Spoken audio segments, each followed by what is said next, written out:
नमस्ते भाई। तो आपका मैथ्स भाई अभिनव साहू चैनल पर स्वागत है। तो भाई देखिए, ये हमारा आज कक्षा 10 के जो है अध्याय 8 त्रिकोणमिति का परिचय, ठीक है। इसका ये आज दूसरा लेक्चर है।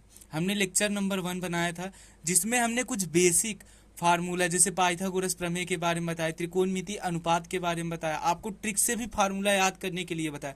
तो भाई आज हम जो है इसका कुछ अच्छे अच्छे जो एनसीईआरटी के एग्जाम्पल्स हैं हम उसको आज देखने जा रहे हैं, ध्यान से देखेंगे। देखिए उदाहरण नंबर 1 यानी एग्जाम्पल नंबर 1। तो देखिए ये क्या दिया है, यदि tan a बराबर 3/4 तो कोण a के अन्य त्रिकोणमितीय अनुपात ज्ञात कीजिए। ठीक है, यही है हमारा। तो देखिए इसको कैसे करेंगे, पहले हम देखिए लिखते हैं। ठीक है, अब हम लिखेंगे जैसे tan a बराबर 3/4। अच्छा, tan a का फार्मूला मैंने जो है पिछली वाली क्लास में बताया था। क्या बताया था देख लीजिए एक बार। देखिए tan a का बताया था, tan a बराबर लंब बटे आधार। क्या बताया था, लंब बटे आधार। तो देखिए, तो ये हो गया लंब और बटे आधार। तो यानी इसका जब इससे कंपेयर यानी तुलना कर देंगे तो हमें मिल जाएगा लंब बराबर 3 और आधार बराबर 4। ठीक है, इतनी बात समझ में आई। अब आगे देखिए, लंब बराबर 3 आधार बराबर 4।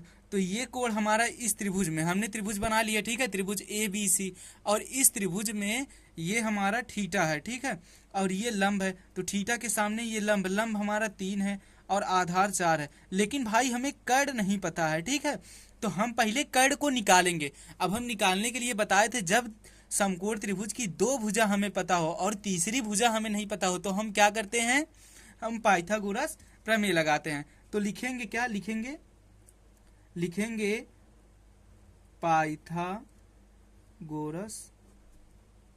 प्रमेय द्वारा। ठीक है, पाइथागोरस प्रमेय द्वारा।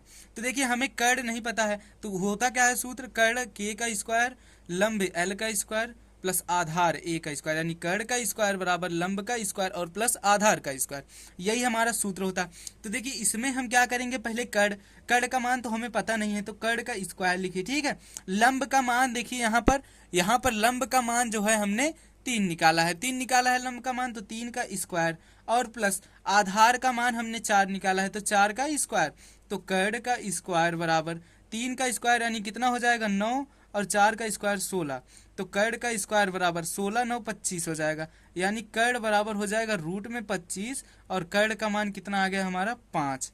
तो भाई हमने जो है पाइथागोरस प्रमेय लगाकर कर्ण का मान कितना निकाल लिया, 5। ठीक है, कर्ण का मान हमने 5 निकाल लिया पाइथागोरस प्रमेय से।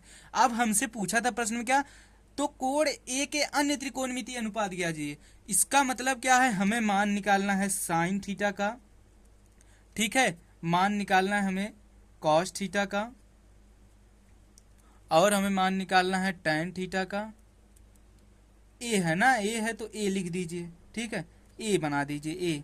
फिर उसके बाद हमें मान निकालना है कॉट ए का, फिर सेक ए का और फिर कोसेक ए का। तो हमें इतने का मान निकालना है। अब ये मान कैसे निकलेगा, तो ध्यान से देखेंगे सब लोग, एक एक चीज समझ में आएगा। देखिए हमने फार्मूला बताया था, फार्मूला पिछले वाला लेक्चर आप लोग हमारा चैनल सब्सक्राइब कर लीजिए, वहां पर जाएंगे आपको वाला लेक्चर मिल जाएगा। पहला लेक्चर आप देख लीजिए, आपको ये फार्मूला समझ में आए।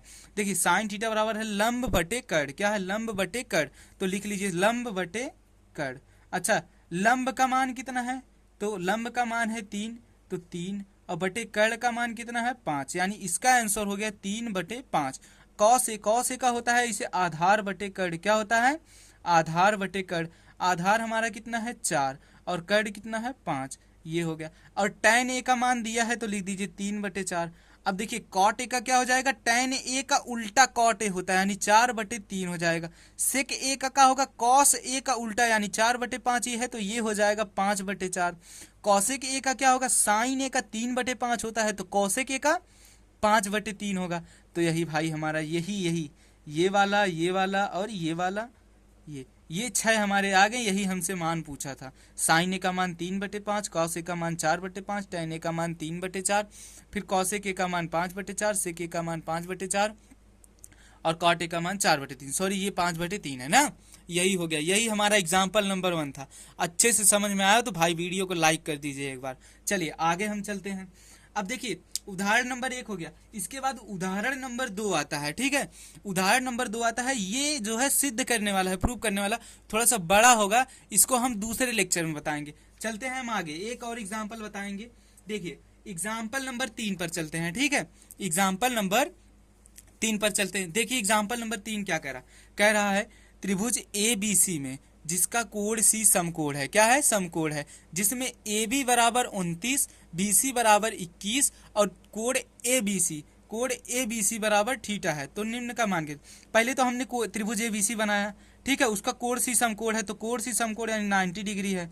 अब देखिए, ठीक है, अगर ये 90 डिग्री है हमारा, ये चीज अगर हमारा 90 डिग्री है, तो इसके सामने की भुजा ये तो हमारी कर्ण हो गई, ठीक है। अगर ये हम थीटा मान रहे हैं तो ये लंब हो जाएगी इसके सामने की भुजा, और ये क्या हो जाएगा, आधार हो जाएगा। इतनी बात समझ में आई।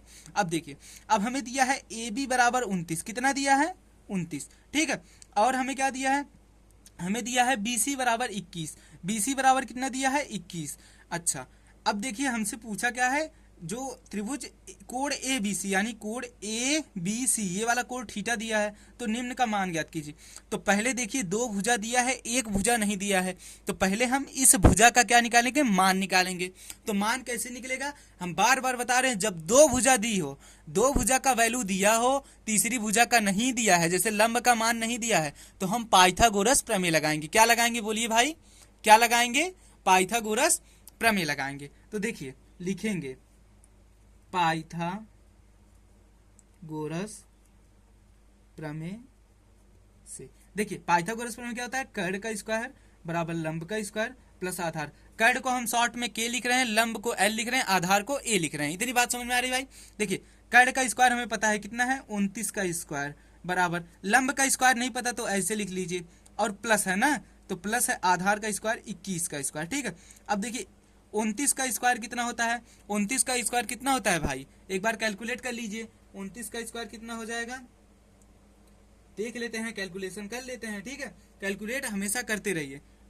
तो देखिए 29 का स्क्वायर हमारा हो जाएगा 841, ठीक है, लंब का स्क्वायर, और प्लस आधार 21 का स्क्वायर कितना हो जाएगा, 441। अब देखिए लंब का स्क्वायर इधर लाइए और ये वाला उधर ले जाइए, मतलब लंब का स्क्वायर यहाँ नहीं, ये वाला इधर पक्षांतर कर दीजिए, ये वाला इधर पक्षांतर कर दीजिए। तो देखिए आ जाएगा 841 माइनस 441, तो लंब का स्क्वायर बराबर हमारा आ जाएगा 400, यानी लंब बराबर आ जाएगा रूट में 400, और सबको पता होना चाहिए रूट में 400 का मतलब है 20, क्या है, 20। देखिए हमने लंब का मान पाइथागोरस प्रमेय लगा करके निकाल लिया, कितना, 20 आया है, 20 आ गया ना, हमने पाइथागोरस प्रमेय लगाया और लंब का मान 20 आ गया, यानी अब हमें तीनों भुजा का मान पता है। इसका मतलब अब जो प्रश्न में कहा है वो हम करेंगे। जैसे हमसे पहला प्रश्न क्या पूछा है, पहला देखिए पूछा है cos square theta plus sine square theta, हमसे इसका मान पूछा है, क्या पूछा है, cos square theta plus sine square theta, लिखेंगे cos square theta plus sine square theta. अच्छा, कॉस स्क्वायर थीटा का हमने फार्मूला लिखवाया है, देखिए क्या होता है, कॉस थीटा बराबर होता है आधार बटे कर्ण, यानी हो जाएगा आधार का स्क्वायर बटे कर्ण का स्क्वायर, और साइन स्क्वायर थीटा होता है लंब बटा कर्ण, यानी लंब का स्क्वायर, स्क्वायर है ना, तो लंब का स्क्वायर बटा कर्ण का स्क्वायर। अब देखिए आधार का स्क्वायर प्लस लंब का स्क्वायर और बटे में कर्ण का स्क्वायर, इतना कर सकते, सेम है तो ऊपर वाला जुड़ जाएगा अगर आधार सेम है। अब देखिए आधार का स्क्वायर, आधार कितना है, 21 का स्क्वायर, तो 21 का स्क्वायर यानी 441 प्लस लंब का स्क्वायर यानी 20 यानी 400, और बटे कर्ण का स्क्वायर यानी 29 का स्क्वायर यानी 841। तो देखिए 441 में 400 जोड़ेंगे तो ये हो जाएगा 841, और 841 बटे 841 एक कट जाएगा, तो हमारा कितना आ गया, 1। यानी जो ये एग्जाम्पल नंबर 3 में जो पूछा था पहला प्रश्न cos square theta plus sine square theta का मान निकालने का, तो उसका हमने मान निकाला cos square theta plus sine square कितना आ गया, 1 आ गया, ठीक है। पहले तो पाइथागोरस प्रमेय लगाया था, तीन भुजाओं के मान तीनों के वैल्यू मिल गए, तो फिर उसके बाद हमने जो पूछा था हमने वैसा किया, सूत्र रखा, त्रिकोणमितीय अनुपात किया और उसके बाद मान निकाल लिया। अब देखिए अब दूसरा वाला है ना, दूसरा वाला हम दूसरे पेज में बता रहे हैं, देखिए ध्यान से। दूसरा वाला हमसे क्या पूछा है, दूसरा वाला पूछा है cos square theta minus sign square theta. दूसरा वाला देखिए cos square theta minus sign square theta, ठीक है, यही है। अब देखिए कॉस स्क्वायर थीटा हमने बताया था आधार का स्क्वायर बटे कर्ण का स्क्वायर माइनस लंब का स्क्वायर और बटे कर्ण का स्क्वायर, इतना हो गया। अब बेस समान है, जो आधार समान है, तो मतलब एलसीएम लेंगे तो यही आएगा, एक ही आएगा, और आधार का स्क्वायर माइनस लंब का स्क्वायर। अब देखिए आधार कितना है, तो आधार यहाँ पर देखिए 21 है, तो आधार 21 का स्क्वायर यानी 441, माइनस लंब का स्क्वायर, लंब कितना है 20 यानी 400, और बटे कर्ण कितना है 29, तो 29 का स्क्वायर यानी 841। आगे कैलकुलेट करिए, 441 में से 400 घटाएंगे तो आएगा 41 और बटे 841, यही हमारा आंसर हो गया। ठीक है भाई, एक बार हम ये वाला क्वेश्चन फिर से रिवाइज कर दे रहे हैं, ध्यान से देखिए। प्रश्न में क्या कहा था, प्रश्न में कहा था त्रिभुज एबीसी है जिसका कोण सी समकोण है, हमने त्रिभुज एबीसी बनाया, कोण सी को समकोण यानी 90 अंश दे दिया। ए बी बराबर 29 हमने रखा, बी सी बराबर 21 रखा, तो लंब ये थीटा माना, तो इसके सामने की भुजा ये लंब हो गई, और लंब का मान हमें नहीं पता था तो पाइथागोरस प्रमेय लगाएं, और लंब का मान हमने 20 निकाल लिया। 20 निकालने पहला प्रश्न हमसे पूछा था कॉस स्क्वायर थीटा और धन साइन स्क्वायर थीटा, तो इसका हमने लिखा आधार का स्क्वायर बटे कर्ण का स्क्वायर प्लस लंब का स्क्वायर बटे कर्ण का स्क्वायर, और सूत्र लगा करके जोड़ घटा करके हमारा एक आया। फिर हमसे दूसरा वाला प्रश्न यहाँ पर पूछा था, हमसे दूसरा प्रश्न पूछा था कॉस स्क्वायर थीटा और माइनस साइन स्क्वायर थीटा, फिर उसके बाद हमने दूसरे सीट में सॉल्व किया है, देखिए cos square theta minus sign square theta, तो इसका भी सूत्र लिखा आधार बटे कर्ण का होल स्क्वायर यानी आधार का स्क्वायर बटे कर्ण की स्क्वायर, ऐसे माइनस लंब का स्क्वायर प्लस कर्ण का स्क्वायर, और दोनों का हमने एलसीएम लिया, एलसीएम लेने के बाद सॉल्व किया और आगे 41 बटे 841। तो हमें लगता है भाई हमने आज बताया है एग्जाम्पल नंबर 1 बताया और एग्जाम्पल नंबर 3 बताया, और 2 हम कल बता देंगे, ठीक है, नेक्स्ट लेक्चर में। और पहला लेक्चर जो नहीं देखा है देख ले, नहीं तो भाई ये समझ में नहीं आएगा, ठीक है। उदाहरण नंबर 1 बताया, इसका हमने पूरा सॉल्व किया, 6 अनुपात निकाला, फिर हमने उदाहरण नंबर, आज देखिए उदाहरण नंबर हमने ये उदाहरण नंबर 3 बता दिया, ठीक है। चलिए अब मिलते हैं नेक्स्ट लेक्चर में, और उदाहरण नंबर 2 और 4, 5 बचा है उसको नेक्स्ट लेक्चर में खत्म करेंगे, फिर उसके बाद हम एक्सरसाइज 8.1 पर चलेंगे। थैंक यू, चैनल को सब्सक्राइब कर लीजिए, वहीं से आपको वीडियो मिलेगा, वीडियो का नोटिफिकेशन भी वहीं से आएगा। धन्यवाद, चलिए मिलते हैं नेक्स्ट लेक्चर में।